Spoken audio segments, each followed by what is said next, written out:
Good day. We are the Reflective Scholars, and our educational policy is an online learning platform for special aid students. We have recognized that there is a lack of resources allocated to special aid education in the Caribbean. However, for this presentation, we will be focusing on Trinidad and Tobago. In research from Lubon 2018, 14,000 children have special aid needs in Trinidad and Tobago. Similar research done by Charran 2018 indicated that 43% of special ed children had to be kept home due to lack of special education services. 51% said that they privately funded the special education. This is indicative of a troublesome gap in equal opportunities to formal education, as well as a threatening rate of illiteracy. We strive to make education accessible for all. We will be focusing on the primary school level. Our goals are to increase access to formal education for special aid students, create a more diverse and competitive workforce, thus ensuring employability, and normalize online education specifically for disadvantaged individuals in the lower socioeconomic class. Our objectives are to incorporate and encourage online schooling as an option, not an alternative, to identify and address different learning skills for special ed individuals in order to enhance the quality of formal education allocated to them, to make education accessible to everyone. According to Yearwood, teachers are unable to competently educate online due to a lack of resources. Stakeholders have the resources, information, and opportunities to help the educational system achieve its goals. As a result, they must be directly involved in the new norm of online learning to ensure everyone is enabled to the basic rights of access to formal learning. Be useless if students do not have access to technology. Approximately 30,000 students do not own a device that they can use to stream or even participate in an online classroom. We can work with businesses by urging them to donate devices. Tax breaks can be used as incentives to donate technological devices. Psychologists can be utilized when creating the online platform. They can advise and ensure the platform addresses all special needs and will not have backhanded effects such as sensory overload from too many colors. Given that this is an online system, we will require IT technicians to ensure that all servers are efficiently functioning, as well as to address any technical issues that will inevitably arise. They should also focus on ensuring that the system created remains user-friendly and caters to the special needs of these students. Even before the current health crisis, affording a proper special aid education was a privilege. The global pandemic has had a significant impact on education, particularly for students with special needs. These students are frequently supplied with less assistance and less prepared teachers during the pandemic. Our policy is vocal in addressing this issue. We believe that an online platform for special aid education will move its access from a privilege to an easily accessible right. This is because with special education, we have to consider the needs of these students. For instance, students with ADHD may find it difficult to focus in a physical school, but will be able to do so in an online class. Some students may even have anxiety, which prevents them from becoming empowered learners due to a lack of self-esteem. But if they are in a safe place like their home, this anxious feeling can be alleviated, increasing the quality and quantity of content they learn. It is easier to consider and apply different learning styles. We acknowledge even if we address and provide all special needs, the quality of education will still be incompetent unless we work with the learning styles of each child. Online schools can address this issue. For instance, online schools can better cater to students who are visual learners, as it is easier for teachers to utilize imagery in their lessons. The twin islands of Trinidad and Tobago have been reported to have insufficient access to special education. With the limited and insufficient allocation of resources and services for children with special needs, about 43% out of 30 that partook in the research specified that they had to keep their children at home. The cost of private special aid education is between 5,000 to 10,000 Trinidad and Tobago dollars annually. We acknowledge that as private education, access to the internet is not within many citizens' budget, so we propose a partnership between the government of Trinidad and Tobago and an internet provider. This partnership can create an internet package on the lower spectrum of the price list that provides internet access for each student. Proposal of a government-funded grant to assist low-income families in accessing the internet package would also be implemented. Investing in this policy would not only increase access to special education, but be economically smarter for parents and the government. This is because the cost to build this online platform will be less than building and maintaining a physical school. Teachers, parents, and students will be trained to competently navigate the platform when the new policy takes place. This can be in the form of webinars and workshops and consist of basic, technical, and vocational training. This training should cater for all learning styles and special needs of the students. For instance, the online learning platform should cater to students with visual and audio impairments, as well as considerations for the fact that too many colors can be a sensory overload for students with autism, and so on. This training will allow them to adapt and modify the curriculum and the environment for their children's needs and well-being.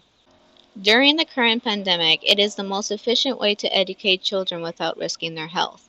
This is because many special aid children physically cannot or do not understand how to remain sanitized and socially distanced. For instance, some students may not be able to wear a mask as this could trigger a sensory overload. The curriculum will have to place more pertinence on computer literacy of students, ensuring that students are proficient in navigating technology not only simplifies their learning experience but also creates more opportunities in technology. Thus, a more diverse and employable workforce because most career paths require you to be IT conversant. We should also consider that though some special aid children find it difficult to adapt to academia, they may be proficient in a skill. We propose the exposure to trades from a younger age rather than as an alternative for those who don't make it in the mainstream professions. This will lead to not only a more colorful workforce, but it will engender passion and respect to all areas of work, such as plumbing, woodwork, and carpentry, which are now in demand and high-paying professional areas securing employability. The learning styles of the students can be used to enhance the delivery of the curriculum. Aforementioned, we would have to create a questionnaire similar to the VARTs that is suitable for special aid individuals. This way, we can determine the most efficient way to demonstrate the curriculum. For example, all visual learners from each year group can be placed in the same class. The iceberg model of meaning states that we cannot detect a full picture of a situation. We will have to look under the surface to identify most of the data. Market Business News 2019. The struggle of special aid students are not seen on the surface. Teachers can look under the water and identify the struggles that prohibit this child from being attentive and through reflection, adjust their teaching methods to suit the child, not the other way around. We can use this theory to identify motives of the students and work on their self-image to create self-awareness and become empowered learners. For instance, a child who is easily distracted in class may be perceived as simply not paying attention. However, further evaluation on these children can relate that they may have ADHD.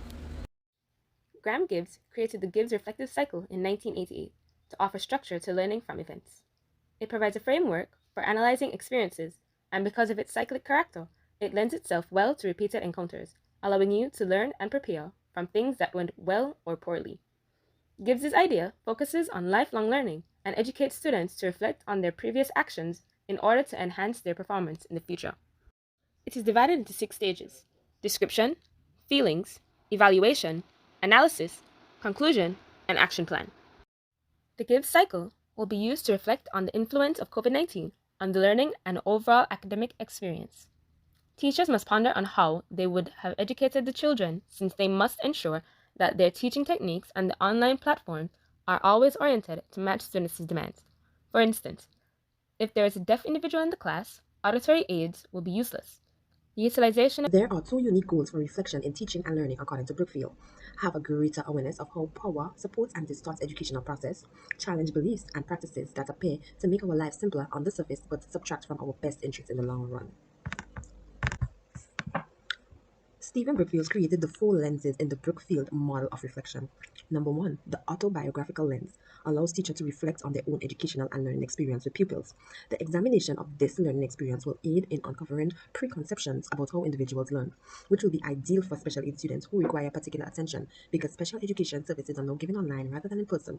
The learner's requirements will need to be assessed using technology. Number 2, the student's eye. Understanding how students interact with the online platform and with you as a teacher.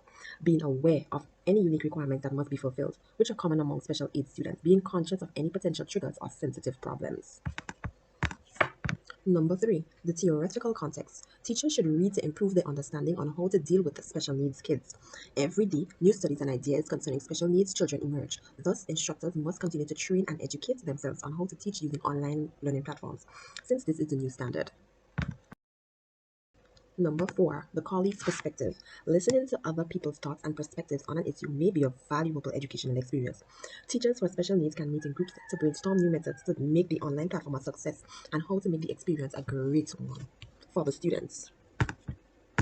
Teachers and students both benefit from reflective teaching. Teachers can enhance their teaching methods by employing reflective teaching strategies. Teaching lessons, doing self-assessments, evaluating changes, problem-solving, and developing analytical abilities are all examples of reflective practice to the education policy. Reflective teaching approaches can also be used to look for new ways to improve your teaching methods. For example, you can strengthen your delivery and capture their attention by using screen projectors, online platforms, and web applications. Being self-aware as a teacher may also assist us in identifying the advantages and disadvantages of our teaching methods, styles that can be employed with pupils. Let's assume our class listens to a lot of music in class, but no one is paying attention. We begin to think about the fact that the audio isn't working, so we'll try visual. We do this, self-reflection, in order to create adjustments that will make future teachings simpler. Personal power is the ability to discover a better, wiser, and enlightening existence. When we focus on creating personal strength without fear, we may achieve serenity and wisdom. Learning the extent to which you can rely on different types of power, such as networks, experience, charm, and so on, as well as learning how to increase each type of power, including intrapersonal and impact, are all advantages of personal power. It also stimulates your thinking to explore which types of power are more or less appropriate in different situations. By defining your sources of power in 10 various categories, such as relationships, technical, and so on, and by understanding which shortcuts are most beneficial. When we modify the way we teach our kids, we must assess whether they are learning appropriately. Is it simpler for them to pass the exams? Is it simpler for them to understand the material? This policy is effective because it addresses all goals and objectives, ensuring an easily accessible formal education for all. The reflective practice was important to the education policy because it allowed me to reflect on my teaching methods and identify what I might improve so that my students are less confused and can learn more easily rather than having to work harder to absorb the same amount of material. Our group includes a diverse group of learners, including 2 multimodal learners who learn a concept in more than one mode. By engaging the mind in multiple learning styles at the same time, they experience a diverse learning style that collectively suits them. There is also a solitary learner who prefers to learn alone. She is self-motivated and learns best when she is alone. She spends a lot of time reflecting on herself. Another type of learner is a read and write learner who must read and or write down information to learn it. She excels at traditional study methods such as reading from a textbook and taking notes, and she prefers to learn through words. Another sort of learner in our group is a visual learner who uses visual aids to remember and learn information. She relies on graphic assistance to remember and understand content. With such diverse range of learners in our group, it has its benefits. We were all allocated different tasks based on our talents and learning styles. With all good things comes a few drawbacks, but this had no bearing on how we completed our task. We understood each other's strengths and weaknesses and were able to assign tasks accordingly. When the assignment was released, the group initially had problems understanding what was expected of us, but once we had attended the BBC with our course coordinator, we understood what was expected. The group unanimously elected Jessie A. Dowlah as group leader, and tasks were allocated. This made it easier for all group members to assess and reflect on their roles, as well as assess how and where to begin. Being reflective practitioners, our process of tackling this assessment was by everyone engaging in critical thinking in order to brainstorm to find the most efficient way to complete the assessment in a timely manner with the best quality that could be produced with a given time restraint. In order to write up the group reflection, both Charran and Ariel had discussed with the group in order to get input from each member on how they believe they applied reflective practice during the assessment. Throughout the last week, tension increased as the majority of the course felt as though the time allocated was insufficient. However, Jessie A. Dowlah, being our leader, was very considerate to the members of the group, for she would explain and offer solutions that would be of assistance whenever someone was having difficulty understanding. She would often review the rubric in BBC to ensure we were on the right track, as well check on our progress daily on WhatsApp and several Zoom meetings. Everyone in the group had applied Charran's reflective model by thinking on one's feet. The point of this reflective model is pretty self-explanatory. It is a model that shows how an individual reflects on actions during the time of experience or event. Everyone had applied the use of reflective practice by listening to the different points of view from the other members of the group to come up with different ideas on what would be produced in the education policy and how it would be applied in order to make the sequence flow.